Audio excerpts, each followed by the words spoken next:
It began as a deep state experiment, an attempt to solve overpopulation by broadcasting the Samhain Signal through social media worldwide.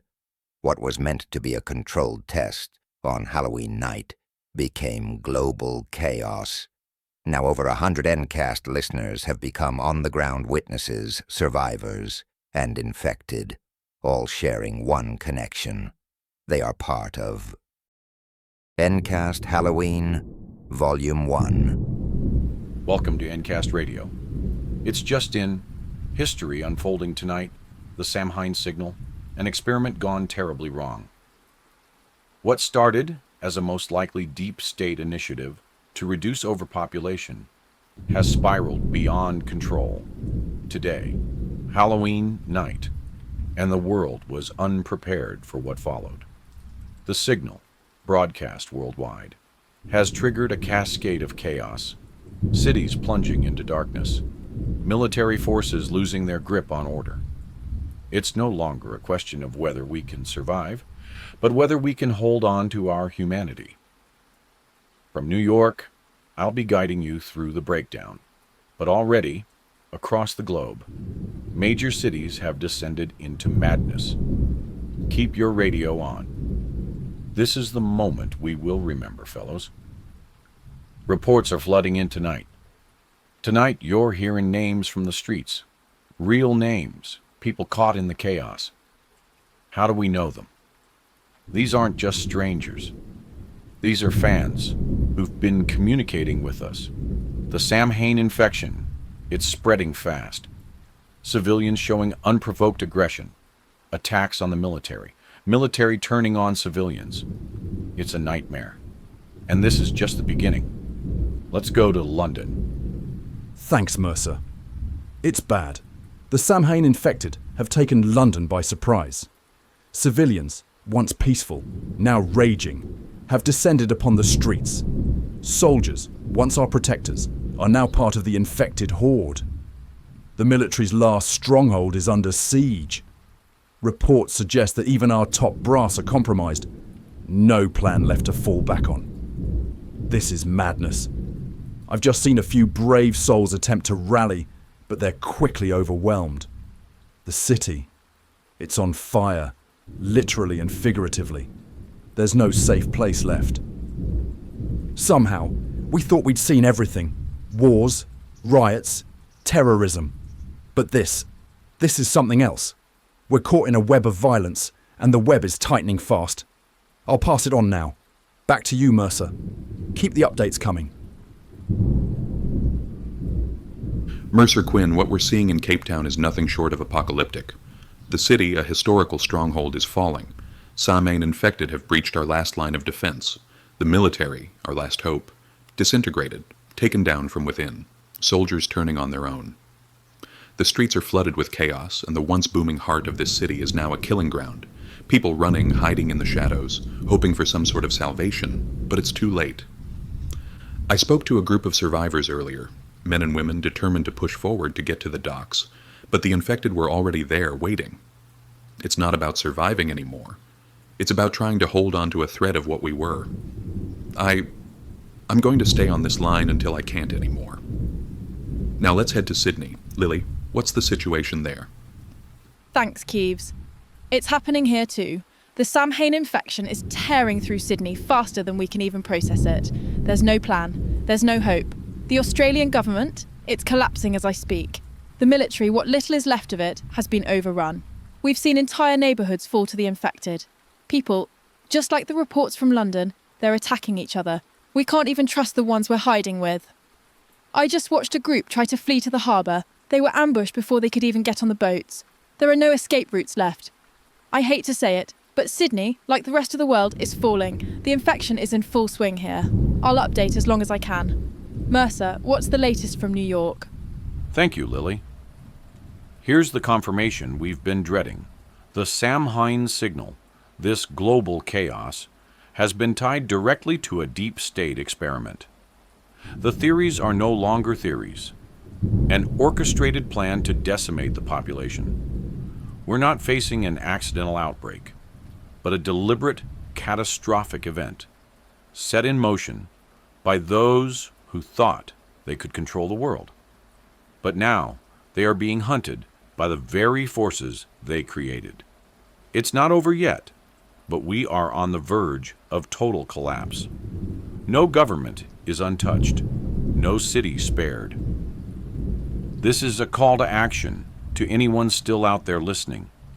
We're not alone, but we're fighting a war on multiple fronts: survival, humanity, and against an invisible enemy that has already infiltrated every level of society. It's not the end of the world, but it's the end of everything we knew. Stay tuned. I'll keep you updated as long as I can. I've just received confirmation from Europe's monitoring station. Communication with Istanbul is gone. The entire network went dark within minutes. We had contact with a reporter there, LaDonna. She'd been helping coordinate civilian evacuations from the western bridges. She stayed behind to guide the last bus through the traffic. That was 40 minutes ago. The camera she was using caught only fragments. Screaming, the vehicle flipping, a crowd tearing through the windshield. Then static. Satellite visuals show fires spreading across both sides of the Bosphorus. Every attempt to reach the city now ends with nothing but feedback. Samhain feedback. It's the same tone we heard at the start of this nightmare. Whatever happened there, Istanbul is gone. Mercer, I can hear that same interference creeping into your feed. Are you getting it too? Yeah, Quinn. That distortion, it's the same frequency pattern. It's spreading through global channels. We just got confirmation from South America. São Paulo has been completely overrun. One of our Endcast volunteers, Pose, tried to broadcast from a rooftop above Avenida Paulista. He'd sent a voice note earlier. They're climbing the buildings. They don't stop. They don't breathe. That was the last thing we heard. A drone captured him moments later, standing near the edge, rifle jammed, surrounded by the infected. He fired once, maybe twice, before being pulled backward into the swarm. Transmission ended right there. Every major road leading out of São Paulo is now gridlocked. The infection's moving faster in heat. Experts think the high humidity accelerates the rage response. Whatever the reason, Brazil's largest city is gone. Lily, are you still reading me from Sydney? Yes, Mercer. I can confirm multiple US cities are flaring up simultaneously. We just got your feed mirrored here, and one of the most desperate is Chicago. Two of our contacts there, Josh and Laurie, were among the last to report from Wabash Avenue. Josh had organised a rescue convoy of medics trying to move supplies across the river. They were hit mid-bridge, infected soldiers on both ends. He stayed behind to cover their retreat, radioing in until the line went dead. His last words were, "Tell them, keep the lights off." Laurie didn't make it either. A surveillance cam caught the explosion that ended the bridge fight. She was still in her vehicle. The convoy didn't make it across. Chicago's sirens have stopped completely now. The city's gone dark. I can confirm that, Lily. I'm getting visuals from Auckland. They're making one hell of a stand out there. Our contact, Craig, has been organizing what's left of the police and emergency crews. He managed to push the infected back from the harbor for nearly 2 hours, giving civilians time to flee inland. We're seeing them use sound dampeners, turning off all unnecessary noise to avoid triggering aggression. It's working for now. Craig's last update. We're low on ammo, but people are safe for the moment. He's doing what few others have, fighting not to win, but to buy time. Even here in Cape Town, people are hearing about Auckland's resistance. It's the first glimmer of organized defense we've seen tonight. Maybe the last. All feeds now confirm the same signature. The Samhain Signal originated from a deep state black site in Greenland. Facility code Sigma 9. It was designed to be a behavioral control experiment, frequency-based aggression triggers. But when the transmission amplified through global networks, it mutated. Every active relay on Earth became a carrier.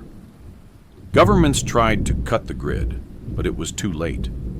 The Samhain code embedded itself into every signal: TV, radio, even shortwave. Every city connected to the global grid is now compromised. To everyone still listening, wherever you are, stay off open frequencies. Go analog. Go silent if you have to. This isn't over yet. Quinn, you're still up in London. Keep us posted on Europe's situation when we return. And to all survivors out there, hold your ground. Europe's collapsing, but North Africa, it's worse. Cairo just went silent. Our contact Jack, embedded with the Egyptian response unit, managed to send one final transmission before the feed was cut. He was positioned near Tahrir Square when the infected surged from all sides. His audio was short, just a scream, gunfire, then a distorted hum that matched the Samhain frequency. Satellite visuals show massive fires spreading along the Nile corridor. Military columns are abandoning their posts, infected troops leading the charge against their own. What we're witnessing isn't just infection. It's weaponized chaos. Egypt's last surviving broadcaster tried to relay evacuation coordinates, but every frequency they used was jammed. Cairo, a city of over 20 million, has gone completely dark. The sands are burning, and whatever remains there is no longer human. Keeves, what are you seeing on your end? I'm seeing something remarkable from Chicago, Quinn. Amid the chaos, a few survivors are still holding out. Monica and Chantal, two locals who refuse to leave, have set up a safe zone in the basement of an abandoned courthouse. They've been using car batteries and old military radios to reach others. Monica's organizing survivors, feeding the children, patching wounds, keeping people from panicking. She said something that stuck with me. We're not dying down here. We're living small until the world comes back. Chantal is keeping the perimeter secure, patrolling at night when the infected wander the streets above. The two of them have turned that ruined courthouse into something almost sacred. It's not safety, but it's resistance. If anyone's listening from the Chicago region, channel 6.8 shortwave, 3 quick taps on repeat. Monica says she'll answer if she can. Berlin's gone under. The Samhain infection tore through the German capital in less than 12 hours. But against all odds, a few signals are still coming through, most of them from civilian channels. One in particular stands out, a woman named B. She's been coordinating survivors from an underground U-Bahn station beneath Alexanderplatz. We can hear them over shortwave, desperate but alive. B's been directing people through service tunnels, leading them out of collapsed zones. Berlin's Air Force Base fell early, but she's still transmitting, helping others navigate through the chaos. We've intercepted one of her lines. If anyone hears this, move at dawn. The light confuses them. Stay in motion. Berlin may be lost, but B's voice, it's keeping people alive. That counts for something. Back here in London, things have deteriorated further. Hyde Park's become a war zone, and the Thames is choked with wreckage. We just lost one of our last field correspondents, Bean. He'd been stationed near the BBC's relay tower, trying to maintain transmission stability so we could keep broadcasting. He radioed in 10 minutes ago, saying the infected were closing in. Instead of fleeing, he stayed behind to reroute power to backup systems, keeping the broadcast alive for everyone still tuning in across Europe. The final message he sent was faint. Make sure they keep hearing us. It matters. Then static. The tower lights went out. Bean's gone. And yet, because of him, this signal is still reaching you. His sacrifice bought us time, even if he didn't make it out. Across continents, the Samhain infection continues its spread. We're now tracking synchronized surges, waves of aggression tied directly to the original broadcast frequency. The experts we have left say the pattern is deliberate, like someone's still controlling it remotely. I can confirm the existence of a hidden uplink in the Arctic, possibly another deep state relay. Whether it's still transmitting intentionally or simply echoing back the initial pulse, we don't know. But it's feeding the chaos. From Cairo's silence to Bean's last breath in London, humanity's lines of communication are fracturing fast. Still, Monica and Chantal in Chicago, Bea in Berlin, They're proof we're not completely gone yet. There's resistance out there, there's defiance. Quinn, hold the line in London. We're going to need it when this next wave hits. I'm getting updates out of Nevada now, though calling it updates feels generous. Las Vegas, a city that never slept, has gone silent. Our field contact, Mike, had been working with emergency responders along the Strip, trying to coordinate rescue convoys from the flooded outskirts. At first, it seemed like they could hold their ground. The casinos went dark one by one as power grids failed, and Mike reported that the infected avoided the brightest areas. Too much light, too much noise. For a few hours, that worked in their favor. But as midnight hit, the generators died. Mike's last message: we tried to keep the lights on. Guess it doesn't matter now. He was last seen helping civilians through a maintenance tunnel leading toward Henderson.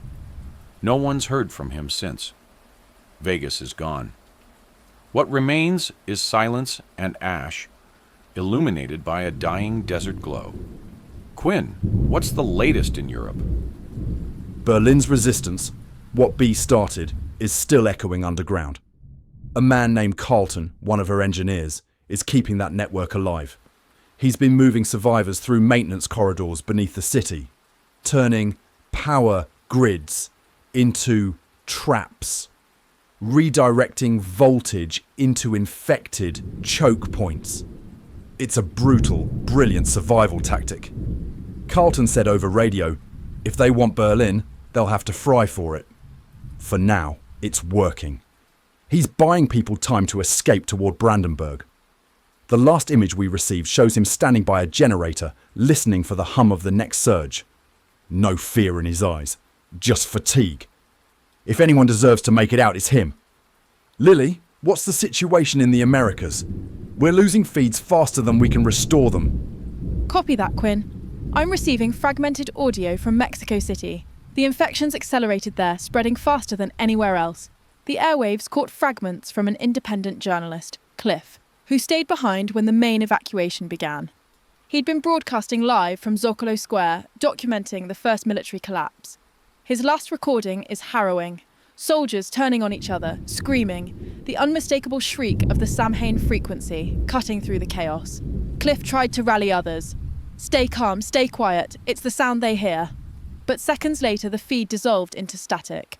A drone camera caught his signal beacon dropping from a rooftop shortly after. Mexico City's grid is down now, smoke covering the skyline. No one left to count the fallen. Chicago's still trying, Lily. Unbelievably. That courthouse sanctuary Monica and Chantal built has grown. Word's spreading across the Midwest. Robin, a medic who'd been hiding in a train depot, made it there 2 nights ago. She's helping stabilize the wounded using old field kits and melted snow for water. She told me over radio, we've stopped calling it the courthouse. It's home now. But it's not just safety they're building. Robin started sending rescue patrols, scavenging, food, medicine, bringing people in quietly at night. She's turned chaos into order, even if only for a few blocks. And there's one more survivor keeping them connected, Michelle, a local radio operator. She rerouted an old broadcast tower south of the city. Because of her, Chicago's voices are reaching others. She's become the signal Chicago listens to, the heartbeat of the ruins. I can confirm what Keeves just said. Michelle's frequency is live. We're picking her up here in New York. Weak signal, faint static, but she's on air. Her words are simple. If you're scared, you're still human. Don't let the signal take that from you. All over the world, fragments like hers are surfacing. Carlton in Berlin, Robin in Chicago. Outposts rising amid the fall. They're small, fragile, but they matter. Still, the data we're receiving from what's left of the satellite network shows the infection isn't slowing. Every 12 hours, another global spike. The Samhain Signal continues to pulse through abandoned transmitters, looping endlessly. Someone, or something, is keeping it alive. This is Mercer in New York. Stay off the grid. Stay quiet. If you can hear us, you're one of the lucky ones. Quinn, take it from here. Mercer, while you're monitoring the East Coast, the heartland's starting to look like a war zone. Chicago's growing enclave has drawn attention, both from survivors and from the infected. Reports from Monica's group say the courthouse perimeter is now under nightly siege. Among the new arrivals are two former firefighters, Brittany and Anthony. They've become local legends already. The pair led a convoy through the south side 3 nights ago, rescuing a dozen people trapped in a bus yard. Brittany took down an infected soldier with an axe. Anthony drove a fuel truck into a barricade to block pursuit. They've fortified that courthouse into something almost military. You can hear them in Michelle's broadcast. Calm, focused, organised. It's strange. Even in the middle of all this, Chicago's heartbeat hasn't stopped.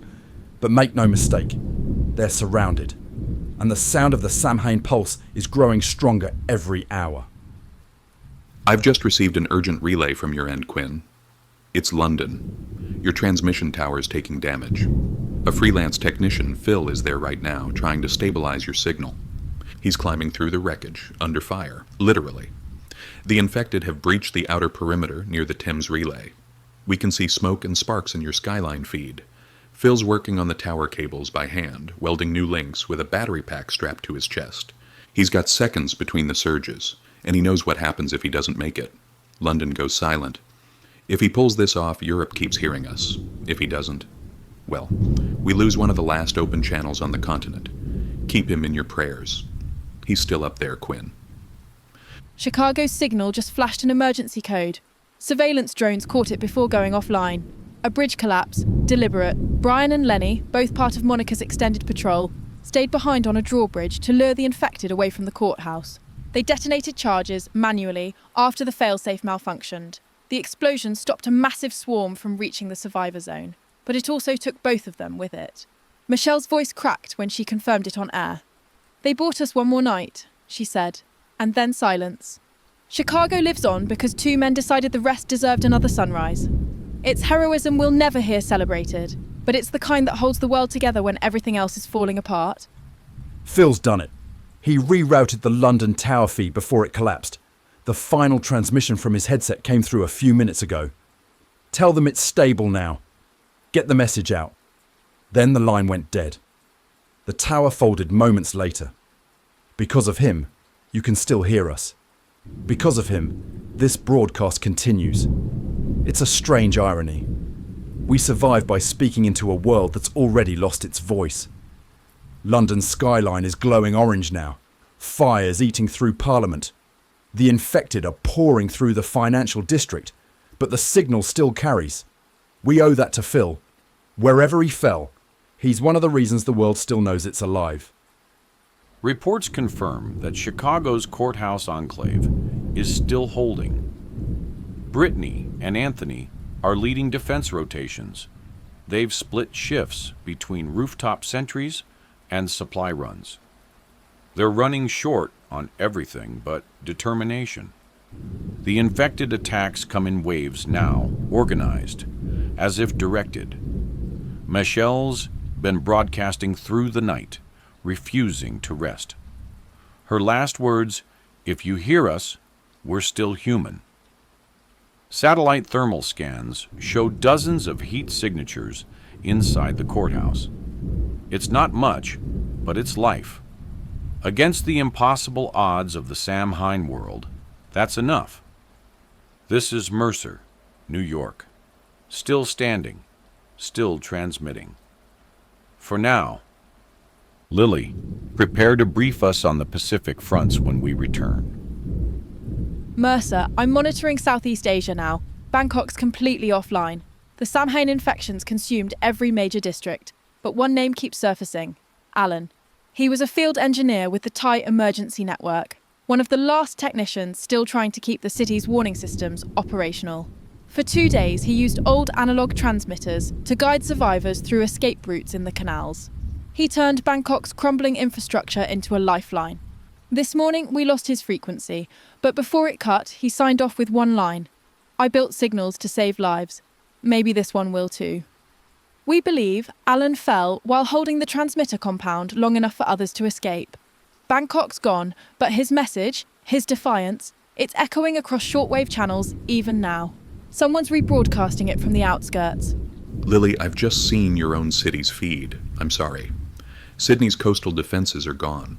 The harbor's turned into a graveyard. Ships colliding, fires spreading across the water. There's confirmation that Annie, one of your civilian coordinators, didn't make it.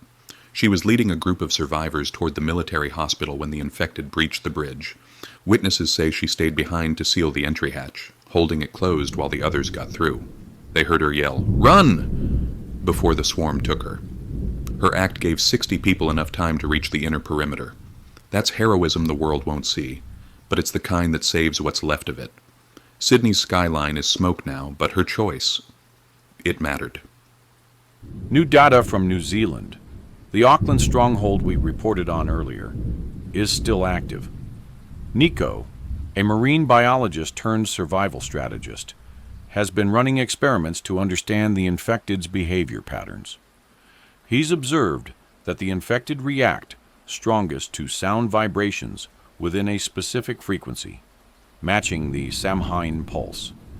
By cutting power and using natural silence, he's kept a pocket of survivors alive along the northern coast. Nico's reports are surprisingly calm, almost clinical. He said, "It's not chaos anymore. It's a pattern. If we learn the rhythm, we can stay alive." He's out there tonight, testing a silent perimeter using fishing lines and mirrors. Against all logic, his group's still breathing. Maybe his science buys the world another lesson. Berlin's resistance has nearly ended. We lost B's signal last night, and now the only voice left belongs to Talia, a young paramedic who joined Carlton's evacuation team 2 days ago. She'd been helping wounded civilians move through the U-Bahn network when an air shaft collapsed. The final report says she refused to leave the injured behind. Carlton tried to reach her, but she stayed, pinned under the debris, refusing rescue until the others got clear. Her last message over radio was barely audible. "Get them above ground. I'll stay here." Moments later, the feed cut to static. Another light gone in Europe's darkness. Berlin's nearly finished, but her sacrifice ensured others reached the border alive. Amid all this ruin, Chicago still fights. Hillbilly, one of the city's last civilian mechanics, has taken over fortifications at the courthouse. He's turned wrecked city buses into armoured barricades and built tripwire traps from scrap wire and nails. He's not military, just a man who refused to leave his home. Monica calls him their quiet defender.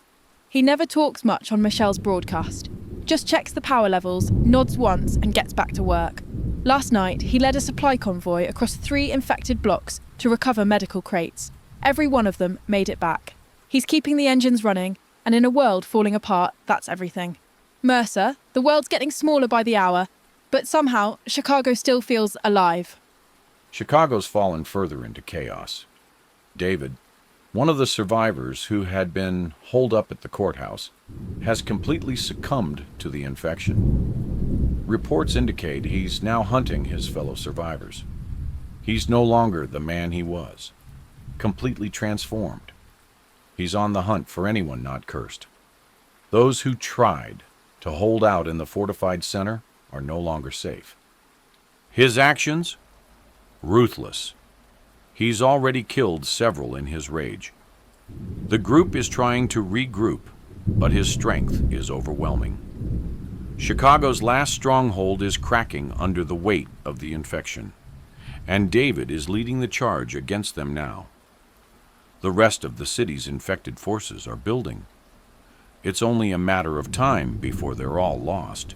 Keep us informed, Quinn. Berlin is holding out on sheer defiance, but it's not enough. Dennis, another cursed survivor from the Berlin resistance, was spotted earlier today near the wreckage of the Reichstag building. He'd fought hard to stay in control, but it's clear he's been overwhelmed. Dennis didn't fall immediately. He was fighting for hours, but eventually the infection took him. The rage is too much to contain. He's now hunting the remaining civilians still trying to get to safe zones.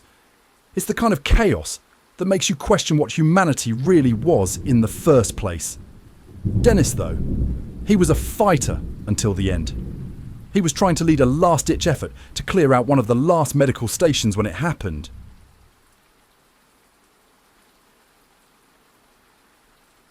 We're hearing new details from Auckland. Ozzy, a local from the Auckland stronghold, was one of the last to keep fighting. He had shown extraordinary resilience and strength, using his knowledge of the local terrain to navigate around infected zones. But this morning, things changed. The infection reached him slowly. His resistance was stronger than most, but even he couldn't outrun the rage for long. The transformation was gradual, and by midday he became a hunter, an uncontrollable force. He's already killed 2 of his own before his group could lock him away. They're keeping him isolated now, hoping he'll calm. But it's clear, Auckland's last bastion is just waiting for the infection to break through. Back in Chicago, Rhino is now emerging as one of the city's last defenders. However, there's a twist. He's still holding control, but just barely. Rhino's strategy has shifted. He's got a hold of a few barricades and is now using his strength to hold back the infected surge, but the aggression's rising. There's a constant battle within him, his will fighting against the infection. He's taking down anyone who gets too close, and the survivors for now are depending on him. But we can already tell. Rhino's grip on his humanity is weakening. His next move will decide the fate of Chicago's last safe zone. If he falls to the rage, this city is over. Chicago's not all lost. Adrian, a non-cursed survivor, made a bold move today. He's not military, but his role in the last attempt to push back David and his infected forces might just make him a hero. He led a group across the bridges, a dangerous, high-risk operation. Stealth was their only advantage, and Adrian held the reins. He knew David was hunting them. Adrian, for some reason, made the choice to face him head-on. His team managed to flee, but Adrian stayed behind to hold David off. There's no confirmation yet if he survived, but his final message, someone has to hold the line. Adrian's fate will forever be tied to Chicago's survival. It may very well be the last stand this city sees. We've just lost another signal from Chicago. Jared, he was one of the last cursed survivors there, has fully succumbed to the infection. He was a part of the resistance trying to hold the perimeter against David's growing forces. Now, Jared's a predator. He's tracking down survivors in the dark. He's no longer the man he once was. Infected forces have rallied around him, and it's chaos. The group that tried to fight back against David's reign are now running from Jared's onslaught. We're receiving intermittent reports that he's hunting in packs, working with the infected to wipe out the last of the resistance. Chicago is no longer just lost. It's become a hunting ground for the infected. Jared's actions are the clearest sign yet of how far the infection has spread. We need to stay aware. The infection's becoming smarter, more organized. Tammy in Chicago is trying to hold on. She's one of the last fighters, but she's starting to fade. Tammy has been fighting the infection for days, strong resistance at first. But like all cursed survivors, she's slowly slipping. Reports say she's holding a position at one of the underground tunnels, trying to keep the infected at bay. She's barricaded herself with just a handful of survivors. I can hear it in her voice on the last broadcast. I'm still fighting. As long as I can. The Samhain infection is relentless, though. Tammy's defiance, her grit, it's becoming too much. If she can't push past this final wave, she'll fall. And Chicago's grip on survival will weaken even more. Chicago's pulse is still beating, but it's weaker by the minute. Jared, one of the survivors trying to stay safe in the courthouse, has gone completely dark. The infection reached him suddenly, just hours ago. At first, Jared was helping others. He and his group were trying to hold out in the basement, using old supplies to get by. But then, something shifted. The rage took hold, and now he's hunting down the last of the civilians hiding in the building. No warning, no control. What was once an organized effort to survive is now a scramble for any kind of safety. Jared is gone. Chicago, in the blink of an eye, has gone from a city of survivors to a city of predators. Tammy was one of the last in Chicago to resist. She stayed behind to help others escape, but the infection hit her like it's hit so many others. She fought it off for a while, keeping her calm as the infected closed in, but the change happened fast. She wasn't just fighting to stay human, she was holding her ground, but it was only a matter of time. Now she's one of them. I heard from survivors who saw her, those same survivors who once relied on her. She turned on them without hesitation. Tammy's gone. Chicago's heart is still there, but the people holding it together are falling away one by one.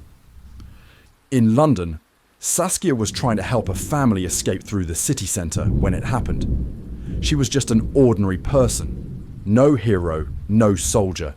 Just someone who thought she could help in the chaos. But the infection reached her quickly, and within moments, she lost control. Before that, she was doing what she could, helping civilians find shelter, trying to keep everyone calm. But once the infection hit, it took her in an instant. Now, the people who trusted her are on their own. Saskia's story isn't one of grand sacrifice. It's a brutal reminder of how fast everything can change. She's gone. London's streets, once so familiar, are now filled with the infected moving quickly and without thought. Chicago's still fighting, but it's harder to call it a fight anymore. Rusty, one of the survivors in the group near the courthouse, was last seen helping people move out of the downtown area. But the Samhain infection has spread like wildfire, and now Rusty's still not doing what everybody else is doing. He went down minutes ago. MP5 empty, Glock 19 down to 0 bullets, knife out and a group of 3 infected in front of him. He managed to stab one in the neck and end it before falling himself. Chicago hasn't fallen yet due to heroes like him. Thanks, Rusty. Ross didn't die fighting. He died trying to reason with what couldn't be reasoned with. He'd found a small group of survivors at a metro station and went back to the market to get food for them. When he returned, the doors were barricaded from the inside. He banged on them, yelling his name, yelling that it was him. The people inside wouldn't open. They thought he was one of the cursed. He kept shouting, pleading. And that's when the noise drew them in. Witnesses said the first infected hit him from the side, knocking him into a row of shattered ticket machines. The second tore into his neck. By the time the group opened the door, Ross was already gone. And the thing wearing his face was trying to get inside. Berlin's not collapsing in explosions or chaos. It's collapsing in moments like that. Hesitation, fear, and doors that open too late.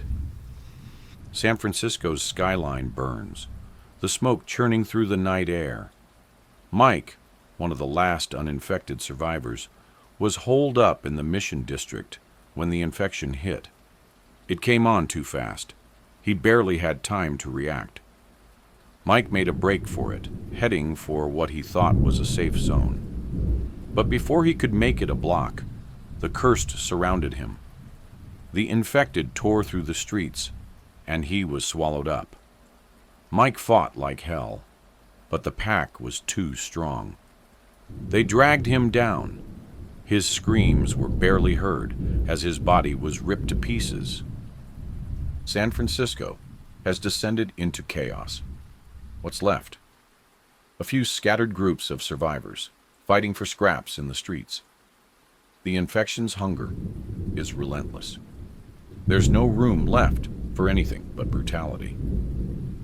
Auckland's streets are filled with bodies, infected and survivors alike. Maureen, a former school teacher, had been trying to protect a group of children when the infection hit. She fought, but it was no use. The change was too fast. She collapsed in front of her students, her body convulsing as the infection overtook her. The children tried to run, but Maureen was already one of them. Her transformation was a blur. One moment she was trying to hold the infected back. The next she was dragging the children into the street. They didn't stand a chance.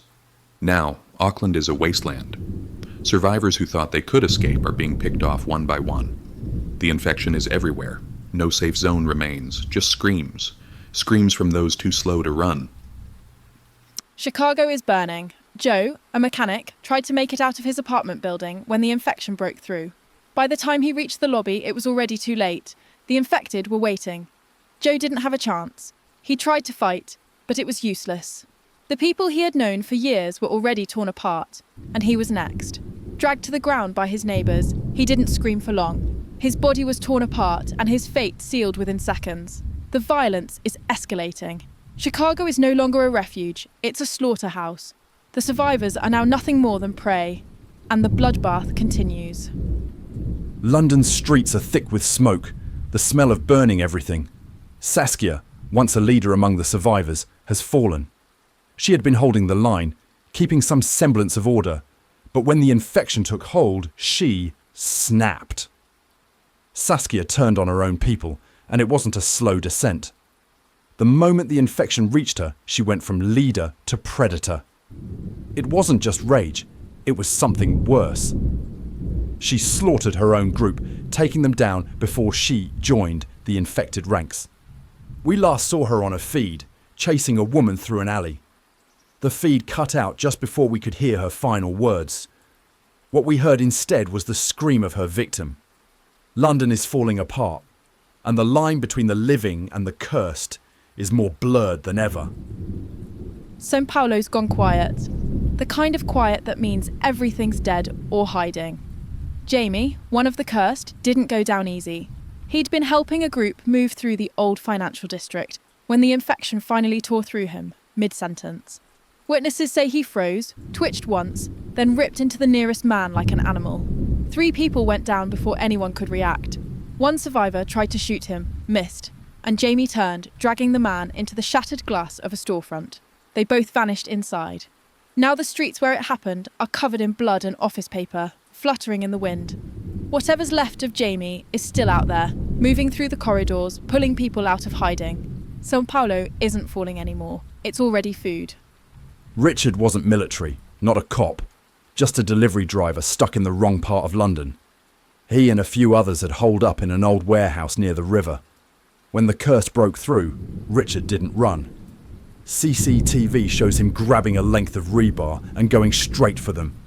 He hit 2, maybe 3, before they piled onto him. You can hear the steel hitting bone, then the screaming, then nothing.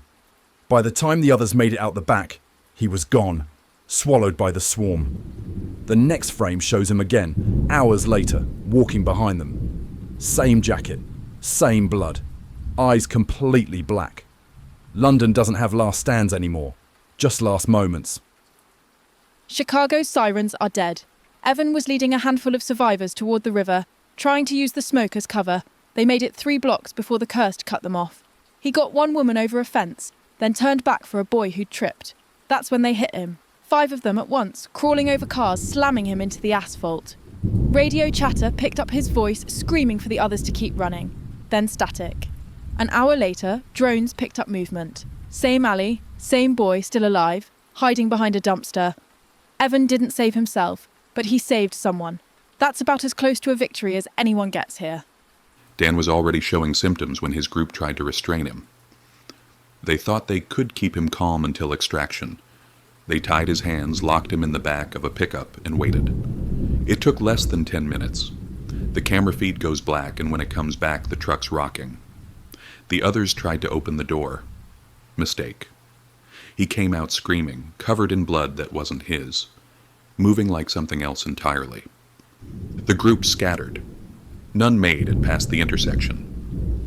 Now the feed from that area shows a single figure pacing between burned-out cars, head jerking toward every sound. That's Dan. He's not fighting the infection anymore. He's leading it. The church on Holloway Road didn't last the night. Ryan, one of the cursed, was inside with about 20 survivors when it started. He'd been calm for hours. Too calm. Then he began whispering names. The names of everyone in the room. One by one. People started panicking, thinking he was warning them. Then he lunged. He snapped a man's neck before anyone moved. Gunfire, screaming, chaos. By the time the BBC relay drone arrived, the front doors were hanging open and the pews were burning. Ryan's body wasn't there. The only thing left were boot prints, deep, uneven, leading out into the street. And now we're hearing the same whispering from survivors across North London. Same names, same tone. The infection's learning who we are. Berlin's feeds are a blur of static and screams. Memphis was with 6 others in an underground car park when the power failed. They lit flares, thought they were safe. Then one of the cursed fell through the ceiling, right onto him. He tore it apart with his bare hands, but the bite had already happened. He knew it. The others begged him to run, but instead he grabbed a shotgun and sealed the stairwell, trapping himself inside with the bodies. 10 minutes later, sensors picked up movement again. Memphis came out of the smoke, covered in blood, shotgun empty, eyes vacant. He's not defending anyone anymore. He's hunting. And he knows the layout better than anyone still breathing. Chicago's turning inside out. Sylvia and her group were moving through the old downtown tunnels, trying to stay off the streets. She was fine, calm, steady, until the lights flickered. Witnesses say she just froze. Then her head snapped toward the nearest man, and she drove a wrench through his throat before anyone could stop her. 2 more fell before the rest could barricade themselves in a maintenance room. They heard her pacing outside for nearly an hour, whispering their names through the door, one after another, until her voice stopped. When they opened it, she was gone. No one's sure if she's dead or out there somewhere in the dark, calling for them again. Either way, Chicago's not surviving this night. Sammy had been keeping the infection buried deep, guiding survivors through the alleys behind King's Cross. She was calm, controlled, until she wasn't. The change hit her mid-sentence, eyes glazed, breath quickened, and then she bolted. The others thought she was running from something. They didn't realize she was hunting them. CCTV picked her up sprinting barefoot through the wet streets, faster than she'd ever moved before. She tackled the first man near the station steps, tore into him before he could scream, then dragged him out of view. Now the survivors whisper her name like a curse. Sammy's still out there, moving from shadow to shadow, a blur of motion in the dark. Every few hours, we hear the same thing on the emergency channels. Footsteps, a scream, and a name, Sansem, Jaim, for Hamner, Ramma.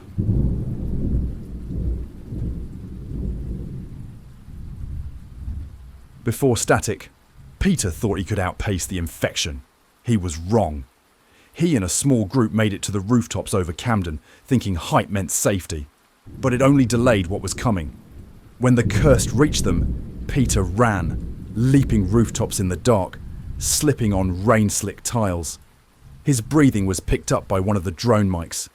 You can hear it, ragged, desperate, then silence.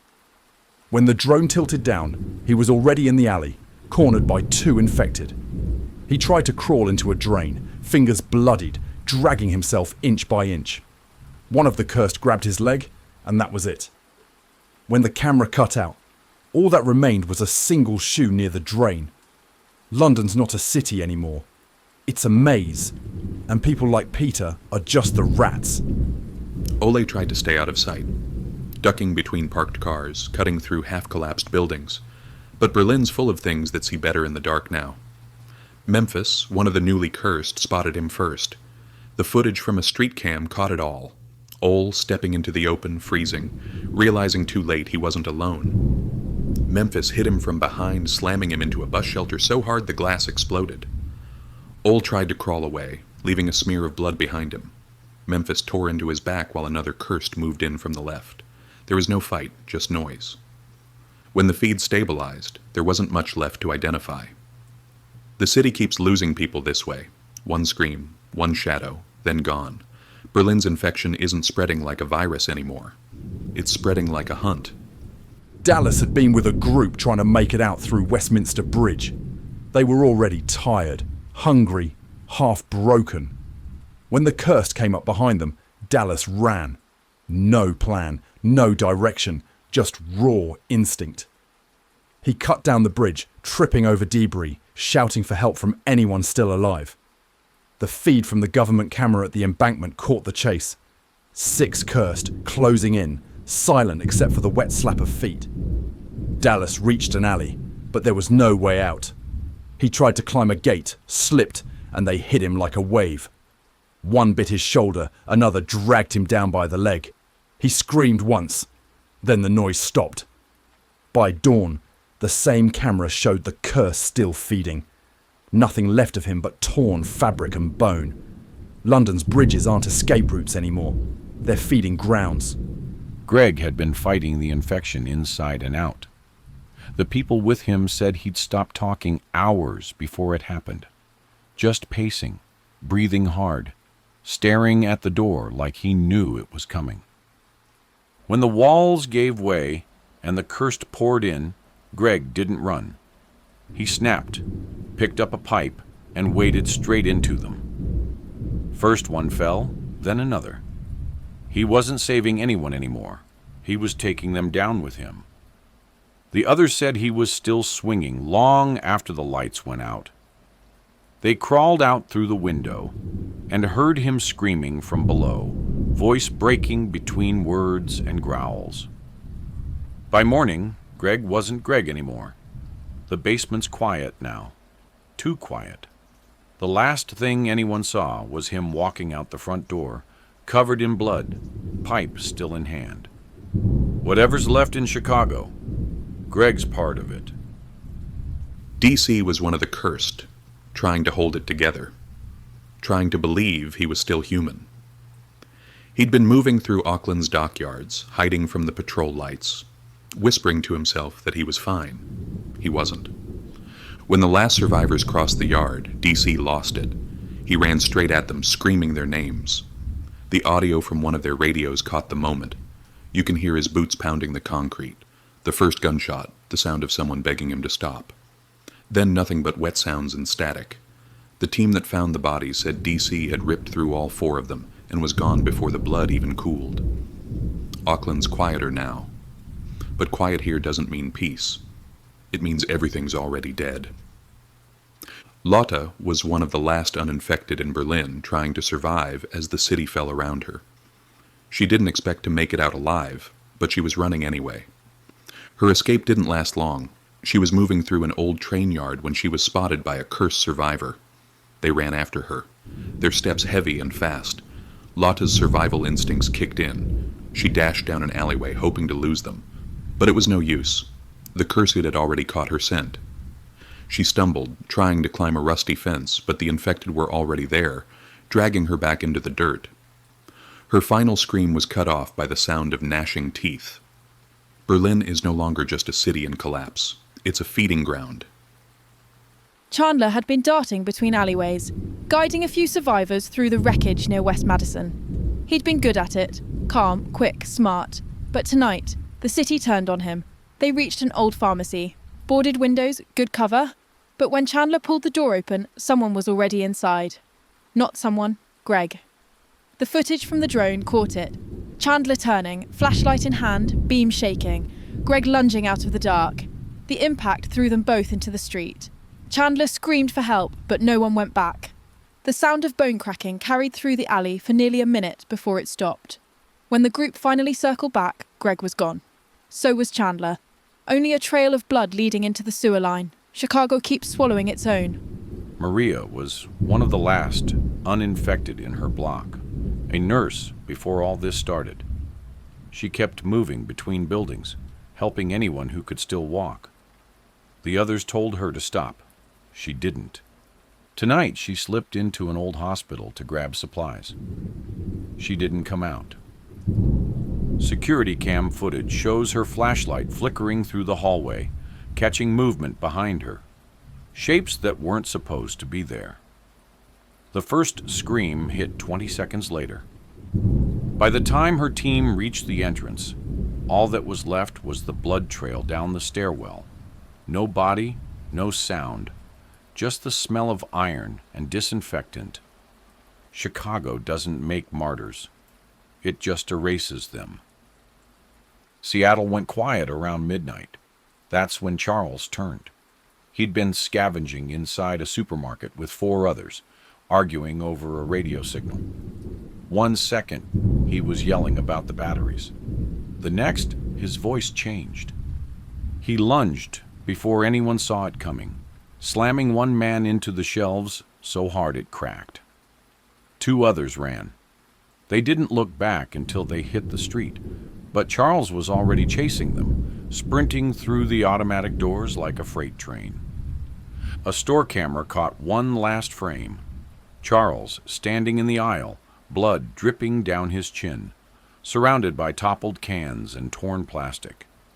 Seattle's survivors don't talk on open channels anymore. Every time someone calls for help, something like Charles answers. Janice tried to hold it together. You could hear her on the radio, the voice shaking, repeating that she was fine. She wasn't. The infection was already crawling up her throat. Her group locked her in a room at an old hotel near Kensington, thinking it would give her a chance. It didn't. The footage shows her pacing, scratching the walls, whispering names. Then she stops, looks straight at the camera, smiles. When the team came back an hour later, the door was shredded. Blood smeared down the hallway, footprints going both directions. They followed them until the prints split. One set human, one twisted. Now, no one knows which way Janice went. Tom was leading 6 survivors down the M25 bypass, thinking it'd be clear. He was wrong. The infection hit mid-step. He stumbled, grabbed his head, and then gone. The voice, the man, everything. Dashcam footage from the lead car shows him sprinting after them seconds later. Barefoot, shirt torn, eyes reflecting the headlights like an animal. They tried to speed up, but he caught the rear bumper, climbed on. The camera shakes, screams, gunfire, and then Tom's face slamming against the windshield before the feed cuts. The car was found 3 blocks later. Doors open, no one inside. Just blood running down the glass. Tom's still out there, somewhere on that loop, chasing headlights that don't stop. Jill, a survivor in London, had been trying to stay low. She wasn't a fighter, but she had enough wits to stay out of sight. That didn't last long. The infection found her group, and it found her just as quickly. One moment, she was with others, moving through the streets. The next, she was running, panicking. The infected closed in, and Jill's attempts to fight or reason with them failed. She was grabbed by an infected survivor, someone she once called a friend. They tore into her before she could even scream. London's fate is sealed. The streets are now filled with more predators than prey. Allie had managed to survive the first wave of infection in Chicago by keeping to the shadows. But as the chaos spread, she couldn't outrun it forever. She thought she had a safe spot, a small corner near the outskirts. But she was wrong. She barely had time to react before Eddie, one of the cursed survivors, found her. His transformation was swift. He didn't even hesitate. He attacked, dragging Allie into the street. Allie fought back, her survival instincts kicking in, but it didn't matter. Eddie tore into her, and within moments, she was gone. Chicago is no longer a city of survivors. It's a playground for the infected. Barry was one of the last uninfected survivors in London, trying to help those around him. But his attempt at leading a group to safety was doomed. The infected had already surrounded their position. He didn't try to fight, not at first. Barry ran. He led the group through back streets, trying to outrun the inevitable. He made it halfway through a destroyed shopping mall before they caught up with him. Lucifer, one of the cursed, found Barry in the maze of debris. Barry tried to dodge him, but Lucifer was too fast. He was already on him before he could even scream. Barry never had a chance. London's sky is now painted with blood, and Barry is just another victim of it. Auckland's gone red. Lucifer, once a calm, careful man, turned in a blink. He didn't just lose control, he let it.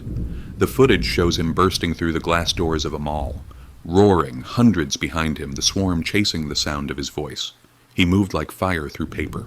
No hesitation, no pause.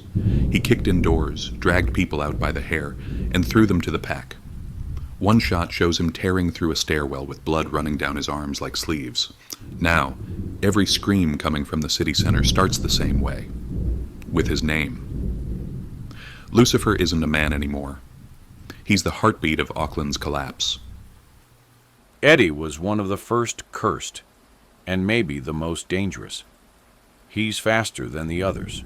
You can hear him before you see him. That breath, that growl. Tonight he found a group in Millennium Park, 5 of them huddled around a trash fire. The camera drone caught what happened next. He came from behind the fountain, sprinting, silent. The first didn't even stand. Eddie hit him like a truck, teeth already in his throat. The rest ran. He chased them through the playgrounds, over the benches, down to the lakefront. You can track it by the screams. First 2, then 1, then nothing. When it went quiet, the drone zoomed in. Eddie was standing knee-deep in the water, washing the blood off, looking up, smiling. Sergeant Daniels used to lead a squad. Now, just a handful of civilians with rifles that jam. They were cornered near the financial district, half their ammo gone, radio dead. Daniel still tried to give orders, shouting over the gunfire. Then Wren found them. One of the cursed, eyes like coals, moving on all 4s. Daniels emptied his rifle, switched to his sidearm, kept shooting even when Wren was already on him. Body cam audio captured the last thing he said. Hold the line. Then gurgling. Then silence. The others ran. Chicago's streets don't echo anymore. They remember the people who tried to hold them. Princess was leading 12 survivors toward the docks, hoping for a boat. She moved like she had a map in her head. She didn't know Michael was already tracking them. A security feed caught him on a rooftop, watching. The moment they crossed the intersection, he dropped down behind them. Princess saw him first, too late. She screamed for the group to scatter, then shoved one kid into an alley before Michael hit her. They rolled across the street, his claws tearing through her jacket. The others kept running. She didn't. By the time they looked back, the road was quiet. Just her arm sticking out from under him, still clutching a map. Brisbane's escape routes end in blood now. April made it as far as the beach before the city caught her. The horizon looked calm, moonlight on the water, and then the shadows started moving. Michael was among them. He'd followed from the bridges, silent until he was 10 feet away. April ran, barefoot across the sand, lungs tearing. She climbed over the wreck of a lifeguard post, slipped, hit the ground hard.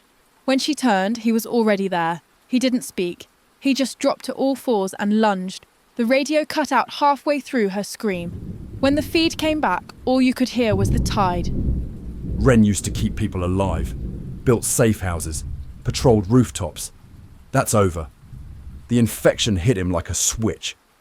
1 second he's checking ammo counts, the next he's tearing into his own team. They thought he'd been bitten earlier and hidden it.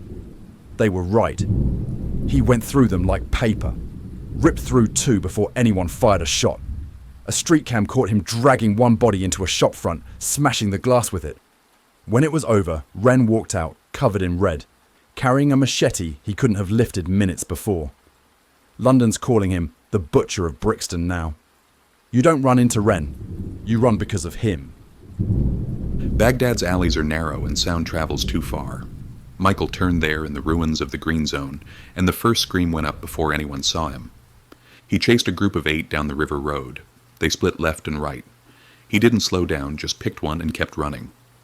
Witnesses said he moved like smoke, low, fast, never stopping. He caught the first by the riverbank, dragged him into the water, and the rest didn't look back. When they reached the next block, there were only 5 left. By dawn, Baghdad was silent again. Somewhere in that silence, Michael's still hunting. He doesn't eat. He kills for the sound.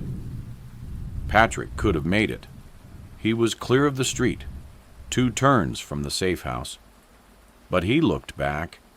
He heard someone fall, one of the kids, and he turned around.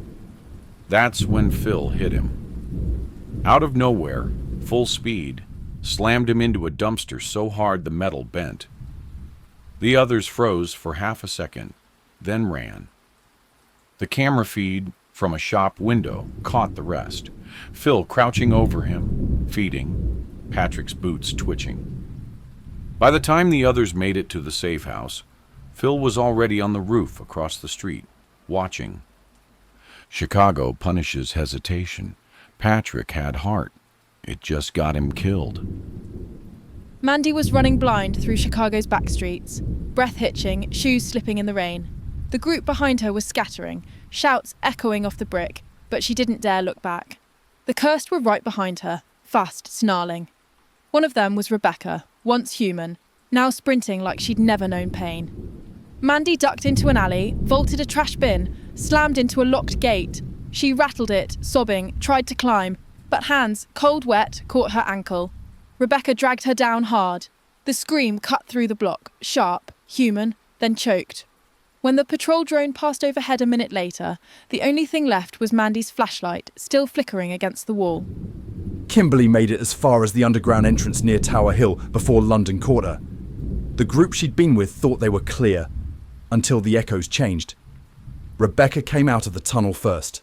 Fast, pale, eyes gone. She hit Kimberly before anyone saw her move. The CCTV footage from the platform caught it. Rebecca pinning her down, blood hitting the tiles like rain. The others froze for 3 seconds, long enough to make it fatal, then bolted up the stairs. When the camera cut out, Rebecca was still crouched over the body, twitching. The rail lights kept flickering, painting her face red, white, red again. London keeps chewing through the ones who try to leave. Berlin's eastern sector looks like a war zone, and Phil is the reason. He doesn't stalk. He charges. The infected follow him like hounds. Thermal drones caught him sprinting through Kreuzberg, dragging a man out from under a car and slamming him against the pavement until the heat signature blinked out. Every few blocks, another victim. He doesn't feed, he just kills. The survivors left on the east side keep radios off now. They say if you talk too loud, Phil finds you. And if he finds you, you don't even have time to scream. Rebecca was one of the first cases in the London outbreak. Her infection was caught on a news camera. Eyes rolling back, body jerking, then still. 10 seconds later, she was on her feet again. She tore into the cameraman before anyone realised what they were seeing. Now she moves through Soho like a storm front. She doesn't hide. She walks straight down the street, and the cursed fall in behind her. No one's heard her voice since the change, but the recordings play something faint under the static. Whispering. Over and over. The same word. Her name. Jenny lasted longer than most, fighting the infection. Her group kept her tied up in an office tower, hoping she'd stabilise. The audio feed proves otherwise. At 2:13 a.m, she started humming. 2 minutes later, the rope snapped. She walked floor to floor, calling their names, pretending to be herself. One by one, they came out of hiding. None made it past the stairwell. Now the whole building glows faintly on thermal scans. Too many heat signatures moving too smoothly.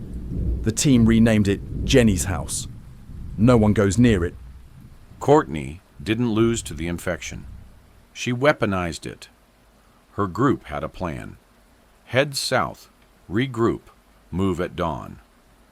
But Courtney turned before sunrise. She didn't lash out. She commanded. The others said she started whispering in the dark, and the cursed came to her, like dogs to a whistle. By the time anyone realized what was happening, the swarm hit from every direction. The radio picked up her voice through the chaos, calm, saying, "Stop running." When it ended, half the district went silent. Chicago's monsters have generals now. Courtney's one of them. Anita was infected right in the beginning. She'd been a nurse. Now she's something else. She leads packs through the financial district, using car alarms to draw survivors out. The cursed answer to her shrieks. Organised, tactical. Drone footage shows her walking down Bishopsgate, surrounded by 20 infected, moving in sync, tearing through a checkpoint. She didn't even touch a weapon, just pointed. London's defenders call her the conductor. Every time she appears, the city loses another block. São Paulo is gone, but the feeds keep rolling. One caught Trish ducking into an alley, breath-fogging, holding a kitchen knife. Lucifer found her there. His reflection shows up first on a car window, eyes like coals. Then the camera shakes, drops, audio blows out. When it steadies, the wall's painted with her blood. Lucifer steps over the lens, looks right into it, mouth twitching like he's trying to remember how to smile. Then he crushes the camera underfoot. Feed ends. São Paulo keeps transmitting horror like a confession tape. Aubrey was leading her group through the loop when Courtney found them. The streetlights were dying, one by one. The group heard footsteps above, then the whisper. That same tone the others reported before the swarm. Aubrey turned, weapon ready, but Courtney dropped from a fire escape and tackled her straight into the concrete. No scream, just a gasp and the sound of ribs cracking. The rest ran. Courtney didn't chase them. She stayed there, crouched over Aubrey, humming something low. When the drone swept past an hour later, she was still there, rocking slightly, whispering into what was left of Aubrey's ear. Berlin's air was thick with smoke when James lost himself. He'd been helping his group drag supplies through a flooded subway, joking, half believing they'd make it out. Then the convulsions hit. They said he looked up once, eyes completely white, and started laughing. The next moment he was on them. No hesitation, no humanity. He slammed one man's head against a column until bone gave way, then lunged at another, tearing his throat open with his teeth. The rest fled through knee-deep water, but the echoes of that laughter followed them. Surveillance mics in the tunnel still pick it up sometimes, faint, almost playful. In Berlin, laughter isn't joy anymore, it's a warning. Tony turned slower than most, long enough for his group to trust him. They shared rations, slept beside him, thought he was immune. When he changed, it was silent. He slit the first throat in his sleep before the infection even showed on his skin. Then he waited. Thermal drones later tracked him crawling through the wreckage of a collapsed mall, stalking the last survivor. She hid in a bathroom stall for 20 minutes before he kicked it open and dragged her out by the ankle. The footage ends there, but the analyst marked the clip apex behavior. Tony doesn't feed. He hunts for the sound of fear. Cairo's old quarter was chaos the night Alexander broke. Gunfire everywhere, rooftops burning, soldiers firing at shapes they couldn't see. Alexander was trying to shield his wife and 2 kids behind an overturned taxi when the spasms hit. Witnesses say he screamed their names, then fell silent mid-sentence. He turned on them like a machine, hitting with bare hands until nothing moved. Neighbors who heard it fled, but some swear the children's voices kept calling for help long after. Now that street stays empty, even in daylight. The locals call it Sharia Alexander. No one crosses it after dark. Folks, it's 9 p.m. now, and we'll now have a conference call with all Endcast correspondents except for Mike, who's in the chaos and terror in Las Vegas. Let's hope the connection holds, so we can speak to them one by one. PK here, reporting from Crystal Lake, Minnesota. The wind's screaming like it's alive. Locals are calling it Hurricane Jason, but this isn't weather, it's violence. Trees snapping, roofs torn clean off, and the infected. They move inside the gusts, like the wind's carrying them. I counted 13 bodies before I lost track. They're hanging from poles, their faces carved into pumpkin grins. The storm's circling back around now. If you're anywhere near the water, get out. It's pulling everything in. This is PK, Crystal Lake, signing off before the lights. That was PK from Minnesota. We've lost his signal. This is Tim Guay, Endcast correspondent, Ontario sector. The Samhain Signal hit us 20 minutes ago. I saw my wife's pupils. They were flashing, red, then black, then gone. She started whispering my name backward. I had to do it. I didn't want to, but she came at me with a knife. The boys were already gone. I can hear officers outside. They're laughing, shooting each other. The whole neighborhood sounds like a slaughterhouse. Whatever this signal is, it's inside us now. If anyone's listening, burn the routers, destroy your radios. It's too late for me. Tim, you did what you thought you had to. God help us all. This is Nancy Harvey, Endcast field correspondent in Montreal. The army's gone. The city's a furnace. People are lighting everything they can to stop it. Homes, gas lines, whole blocks. The fire's spreading faster than the infected. I'm standing on Rue Saint-Denis. It's all orange, all heat. I can't even tell which screams are human anymore. They told us to hold position, but the wind changed. I'm heading for the bridge. If anyone hears this, don't come here. Montreal's finished. It's all ash now. This is Debbie Holman, Tulsa Resistance, reporting live for Endcast. We've secured 4 city blocks downtown. Buses flipped sideways as barricades, lights cut off to avoid drawing them in. We've got about 20 civilians armed, half trained, half terrified. The infected cut the power grid themselves last hour. That means they're thinking. They don't just attack, they prepare. We're calling this zone the Tulsa Line. If anyone's out there, well, move west. We'll take you in. I repeat, Tulsa Line is active, Sector 4 secure. For now. That's how civilization starts again, one street at a time. This is Talia from Manhattan. I'm broadcasting underground beneath Union Square. I've got full access to the MTA cameras. The city looks like a war movie. Soldiers are shooting civilians, civilians shooting soldiers, and the infected don't even need to hide. Broadway's burning from 23rd down to Houston. I can see bodies piled at checkpoints that don't exist anymore. I'm keeping the subway lights running manually. Power's unstable, but I can see the pattern in their movement. They're following electrical surges. If the current dies, the city goes black.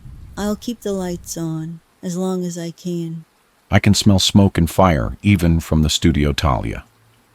Please stay safe, and God bless you. Hey, it's Cale Gruen, reporting from somewhere in the middle of nowhere, Colorado.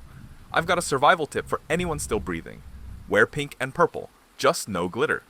Only during this apocalypse. I swear it's working. The infected look right past me. They go for the guys in camo first. It's something about the way they see color, maybe heat patterns. They hunt red tones, blood tones. I've been hiding in a gas station with 5 others for hours now. We're calling it the clown tactic. You want to live through this? It's one trick you can use. This is Angel, broadcasting from San Juan, Puerto Rico. We're holding for now. The government's ordered a total maritime lockdown. No boats in, no boats out. I'm standing at the docks. Hundreds of vessels out there drifting, people waving flashlights and flags, begging for entry. We can hear them yelling names, but the order's clear. No contact. We've turned the ocean into a wall. Puerto Rico might be the last place on earth that's still human. But we're paying for it in guilt. Every night, the sound of the waves carries the screams closer. If hell had a shoreline, that's what it'd sound like. Brian thought the old hotel would hold. He barricaded the doors with furniture, used a metal pipe as a weapon, waited for dawn that never came. The cursed found him first. Eddie, the one they call the Butcher. Neighbours heard the fight through the walls, the clang of metal, a scream, then dragging sounds across tile. When the building was searched later, they found streaks of blood leading from the stairwell to the rooftop edge. Then nothing. Eddie leaves no corpses, just trails. Chicago's skyline is quiet now, because no one dares make noise that high up. Heather moved like a ghost through London. Hood up, quiet, carrying a backpack full of stolen antibiotics. She wasn't cursed, just desperate. Anita found her near St. Paul's. The CCTV from a nearby traffic cam caught it. Heather stepping into the street, pausing at the sound of breathing that wasn't hers. Then a blur. Anita crossing the road in one impossible leap. The impact sent both into the shadows. The camera keeps recording, but the frame never clears. All you see are streaks of blood sliding down the lens.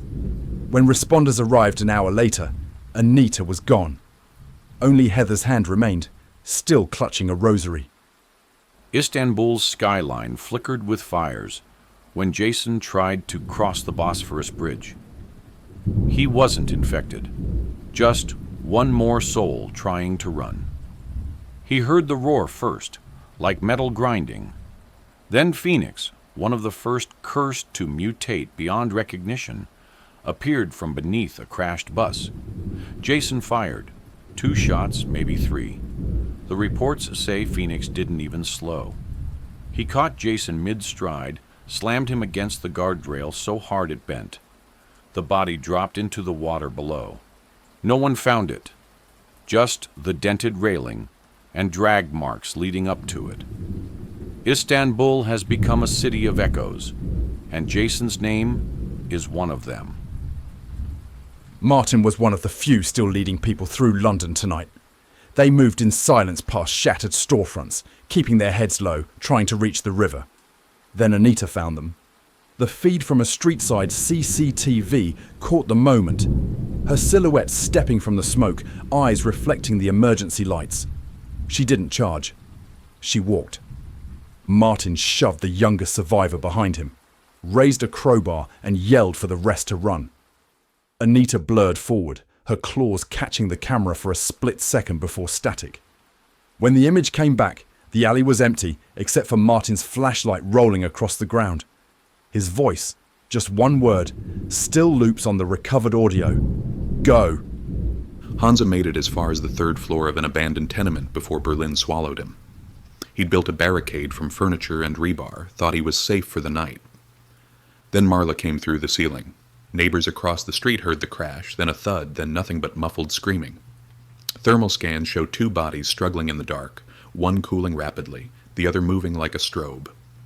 When the rescue team reached the building at dawn, every wall was painted. Hansa was gone, dragged down through a hole in the floor. Only his boot remained, wedged in a pipe. Chicago's skyline burns, and beneath it, Phoenix rules. He doesn't hunt alone anymore. Dozens of cursed trail behind him, marching in rhythm to the low hum he makes, some kind of command frequency caught by Endcast scanners. Survivor footage shows him moving through Union Station, directing the horde with gestures. When one straggler hesitated, Phoenix tore him apart in front of the others. The pack didn't flinch, they cheered. He's not a monster, he's organisation. Every block he passes goes silent. Every survivor who hears that hum knows, Chicago belongs to Phoenix now. Marla was resistance once, until she stopped resisting. When she and Phoenix met, the city changed overnight. Together they drove the cursed like soldiers, clearing entire districts.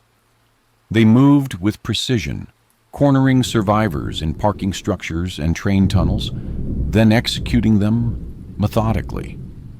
A drone captured their last advance through Lower Wacker Drive. Marla at the front, arms raised, hundreds following. Her voice, distorted by static, kept repeating one word, down, and everything around her obeyed. By midnight, Chicago's power grid failed completely. In the dark, 2 shapes stood on a bridge overlooking the city they'd taken. Marla and Phoenix, motionless, lit only by the fires below. Celeste led 4 others through the ruins near Westminster, whispering prayers between breaths. The air smelled of fuel and rot. Then she heard it. The low hum that's been spreading across continents. Phoenix had reached London. He stepped out from behind a bus wreck, blood still drying on his chest. Celeste swung a shard of glass, caught him across the cheek. The cameras caught the flash of red, his head snapping back, then his grin. She bought her group 7 seconds, enough to vanish into the underground. Phoenix lifted her by the throat and watched her fade. When she fell, he looked toward the tunnel entrance and whispered something that froze even the curse nearby. London has no heroes tonight, only ghosts buying time for others to die slower. Dwight had been cautious, trying to stay out of sight in Berlin. He wasn't cursed, but when the infection finally caught him, it was swift.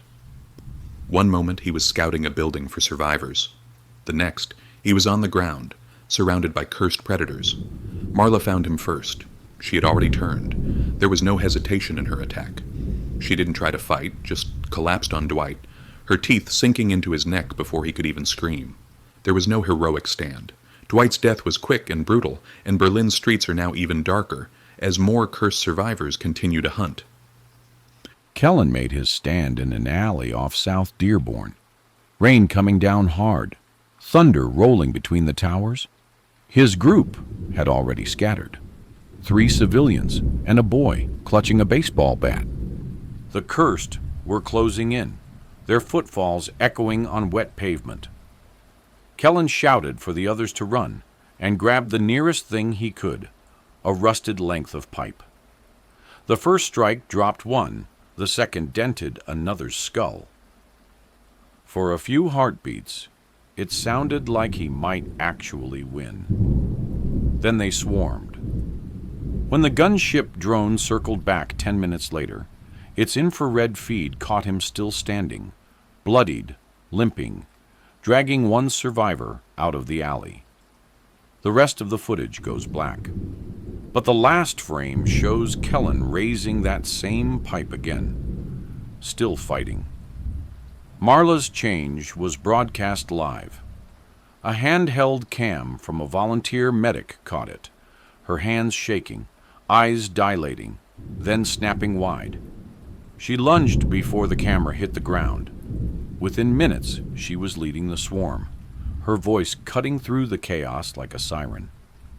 Survivors started calling it the call sign, one drawn-out whisper of her name that made the cursed converge. When Aubrey confronted her in the subway tunnels, Marla didn't even hesitate. She tore through the barricade and vanished into the dark with her.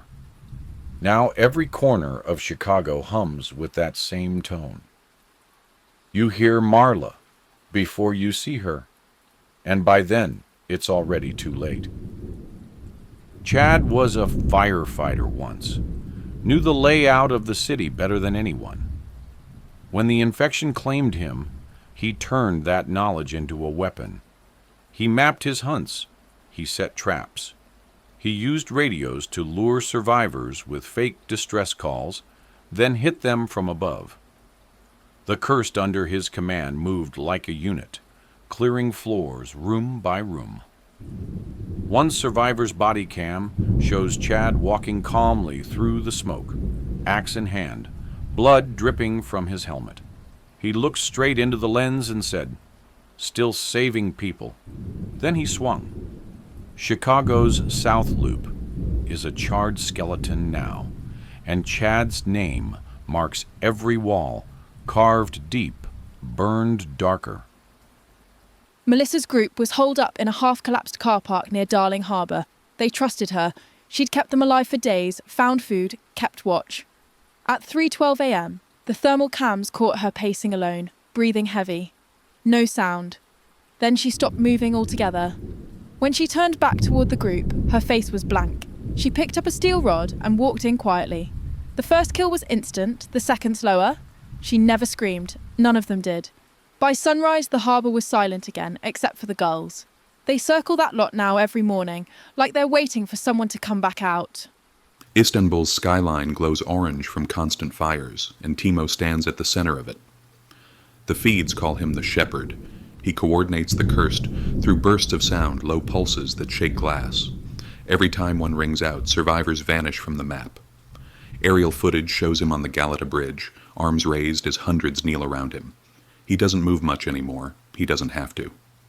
Those who've seen him say the infection made him patient, strategic. The city is quiet, but beneath that quiet there's rhythm. Heartbeat slow, deliberate, inhuman. Timo doesn't chase anyone. He waits, and Istanbul delivers. Berlin's gone quiet tonight. Too quiet. Every block feels like it's holding its breath. Somewhere in that silence, Anna is moving. She turned fast. No tremors, no hesitation. 1 second she was shouting orders to her team. The next she was tearing into them. Now she hunts like she remembers being human, using it to trap what's left of them.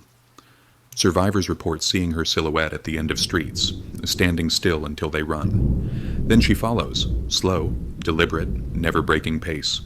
The brave ones who stayed to fight say she doesn't kill clean. She corners, watches, waits until panic makes the first mistake. Infrared drones lost track of her near Alexanderplatz. Last visual shows 3 heat signatures drop to 0 in 6 seconds. No audio. Just the faint echo of her name whispered back through the static. Anna. Berlin isn't fighting anymore. It's hiding. Joshua was one of the last non-cursed survivors in Chicago. But he wasn't giving up. He had seen what the infected could do and knew that hiding wouldn't be enough. Joshua fought to protect the others, leading them through the shattered remains of the city. He was determined to survive, refusing to fall like the others. But the infected were closing in. Chad, leading them, found him. The infected cornered him, but Joshua fought back with everything he had. He took down one cursed survivor before being overwhelmed by Chad's group. Despite everything, Joshua managed to hold off a few others long enough for the others to escape. His fight ended with his body on the floor, but the survivors made it through because of him. Chicago is still dangerous, but Joshua's sacrifice gave others a chance. The world as we knew it is gone. The deep state's experiment has succeeded as it seems. The Samhain Signal wasn't just about controlling the population, it was about eradicating it. The plan was set in motion years ago, and now the result is clear. As the Samhain Signal echoes through the world, we witness the end of an era. The world is darker than ever before, with entire cities falling, governments crumbling from within, and humanity scattered in the wake of mass depopulation. And I want to thank all the channel members who've stayed with us through this chaos. Frank, Talia, Allison, David, Debbie, Lord Venom, Naked Bigfoot, Stormy, Aaron, Flying Eagle, Francis, Angel, Lori, Mike, B. Kitty, Leanne, Nancy, PK, Aunt Rig, Kimberly, Matt, Kale, Tim, LSW. You've stayed with us through it all. This is Endcast Radio. This was Endcast Radio Halloween Volume 1. Until next time, stay human.